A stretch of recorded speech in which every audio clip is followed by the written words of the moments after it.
Hello, Assalamualaikum. Selamat Hari Raya. Dari kami Kisah Laki Bini, sempena Hari Raya. Terimalah lagu Kisah Laki Bini versi spontan. Selamat Hari Raya kepada laki dan juga bini. Setahun hanya sekali, lalu bini ajak laki beli-beli. Di masa bulan Ramadan, bini masak sahur sampai sebulan. Apabila Syawal menjelang, bini juga masak rendang sorang-sorang.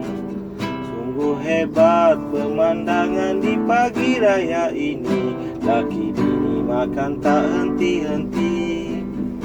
Berdoa semoga panjang umur, murah rezeki, tahun depan nak raya macam ni lagi.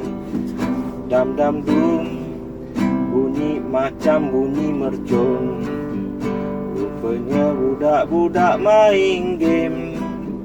Minta bang password wifi, kami nak main game sampai habis raya. Belasah sajalah. Selamat Hari Raya dari kami Kisah Laki Bini.